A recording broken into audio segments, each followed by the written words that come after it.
Hi friends, welcome back to my channel. Friends, ನಾವು ಇವತ್ತು strawberry milk shake ಮಾಡುವ. ತುಂಬ ಈಸಿಯಾಗಿದೆ ಮಾಡಲಿಕ್ಕೆ. ಹಾಗೆ ಇನ್ನು ಹೇಗೂ ನೆಕ್ಸ್ಟ್ ರಂಜಾನ್ ಬರ್ತಾ ಇದೆ. ರಂಜಾನ್ಗಳಲ್ಲಿ ಎಷ್ಟು ಜ್ಯೂಸ್ ರೆಸಿಪಿಗಳಿದ್ರೂ ಸಾಲಲ್ಲ. ಸೊ ಇವತ್ತಿನ ಈ ವಿಡಿಯೋ ನೋಡಿ ಸೇವ್ ಮಾಡಿಟ್ಕೊಳ್ಳಿ, ನಿಮಗೆ ಯೂಸ್ ಆಗ್ಬೋದು ರಂಜಾನಲ್ಲಿ ಅಂತ ಹೇಳ್ತಾ ಇದ್ದೇನೆ. ಮೊದಲು ನಾನಿಲ್ಲಿ ಒಂದು ಪ್ಯಾಕೆಟ್ ಸ್ಟ್ರಾಬೆರಿ, ಇದರಲ್ಲಿ ಒಂದು 15 ಸ್ಟ್ರಾಬೆರಿ ಇತ್ತು. ಇದನ್ನು ವಾಶ್ ಮಾಡಿ ಈ ಥರ ಕಟ್ ಮಾಡಿಕೊಂಡು ಮಿಕ್ಸಿ ಜಾರಿಗೆ ಹಾಕ್ತಾ ಇದ್ದೇನೆ. ಈಗ ಇದಕ್ಕೆ ಒಂದು 10 ಗೇರು ಬೀಜ ಹಾಕ್ತಾ ಇದ್ದೇನೆ.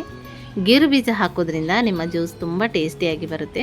ಸಕ್ಕರೆ ನೋಡಿಕೊಂಡು ಹಾಕಿ. ನಾನು ಇಲ್ಲಿ ನನಗೆ ಎಷ್ಟು ಬೇಕೋ ಅಷ್ಟು ಹಾಕ್ತಾ ಇದ್ದೇನೆ. ನೆಕ್ಸ್ಟ್ ಇಲ್ಲಿ ನಾನು ಒಂದು 3 ಕಪ್ಪು ವೆನಿಲಾ ಐಸ್ ಕ್ರೀಮನ್ನು ಕೂಡ ಆ್ಯಡ್ ಮಾಡ್ತಾ ಇದ್ದೇನೆ. ಇದು 10 ರೂಪಾಯಿಯ ಕಪ್ ಬರ್ತಲ್ಲ ವೆನಿಲಾ, ಆ ಕಪ್ ಐಸ್ ಕ್ರೀಮು 3 ಕಪ್ ಆಗುವಷ್ಟು ಇಲ್ಲಿ ಹಾಕಿದ್ದೇನೆ. ಐಸ್ ಕ್ರೀಮ್ ಹಾಕೋದ್ರಿಂದ ಕೂಡ ಹಾಗೆ ರುಚಿ ಡಬಲ್ ಆಗುತ್ತೆ. ನೆಕ್ಸ್ಟ್ ಇಲ್ಲಿ ನಾನು ಒಂದು ಸ್ವಲ್ಪ ಹಾಲು ಆ್ಯಡ್ ಮಾಡಿಕೊಂಡು ಈಗ ಇದನ್ನು ಒಂದು ಸ್ವಲ್ಪ ಗ್ರೈಂಡ್ ಮಾಡಿಕೊಳ್ಳೋಣ.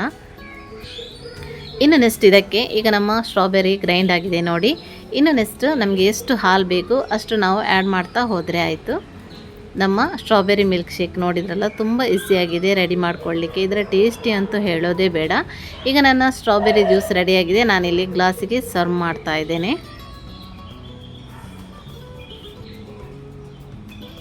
ಇದರ ಮೇಲೆ ನಾನು ಒಂದು ಸ್ವಲ್ಪ ಗಾರ್ನಿಷಿಂಗ್ ಅಂತ ಹೇಳಿ ಐಸ್ ಕ್ರೀಮ್ ಇತ್ತದನ್ನು ಒಂದು ಸ್ವಲ್ಪ ಹಾಕ್ತಾ ಇದ್ದೇನೆ.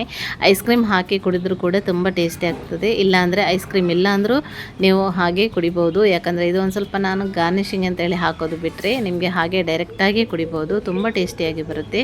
ಐಸ್ ಕ್ರೀಮ್ ಹಾಕೋದ್ರಿಂದ ನಿಮ್ಮ ಜ್ಯೂಸಿನ ಟೇಸ್ಟ್ ಡಬಲ್ ಆಗಿ ಬರುತ್ತೆ. ಸೊ ನೋಡಿದ್ರಲ್ಲ ಫ್ರೆಂಡ್ಸ್, ಇವತ್ತಿನ ಸ್ಟ್ರಾಬೆರಿ ಮಿಲ್ಕ್ ಶೇಕ್ ತುಂಬ ಈಸಿಯಾಗಿದೆ ಮಾಡಲಿಕ್ಕೆ. ನೀವು ಕೂಡ ಟ್ರೈ ಮಾಡಿ ನೋಡಿ, ನನಗೆ ಕಮೆಂಟ್ಸಲ್ಲಿ ಹೇಳಿ ತಿಳಿಸಿ. ತುಂಬ ಈಸಿಯಾಗಿರುವಂಥ ಹಾಗೆ ಟೇಸ್ಟಿಯಾಗಿರುವಂತಹ ಸ್ಟ್ರಾಬೆರಿ ಜ್ಯೂಸನ್ನು ಕೂಡ ನೀವು ಹೇಗಾಗಿದೆ ಅಂತ ಹೇಳಿ ಮಾಡಿ ನನಗೆ ಕಮೆಂಟ್ಸಲ್ಲಿ ಹೇಳಿ. ಸೊ ಇವತ್ತಿನ ಈ ವಿಡಿಯೋ ಇಷ್ಟ ಆಗಿದರೆ ಲೈಕ್ ಮಾಡಿ, ಕಮೆಂಟ್ ಮಾಡಿ, ಶೇರ್ ಮಾಡಿ. ಸೊ ಇನ್ನೊಂದು ಹೊಸ ವಿಡಿಯೋ ಜೊತೆ ಮತ್ತೊಮ್ಮೆ ಸಿಗೋಣ. ಅಲ್ಲಿವರೆಗೆ ಥ್ಯಾಂಕ್ ಯು, ಬಾಯ್.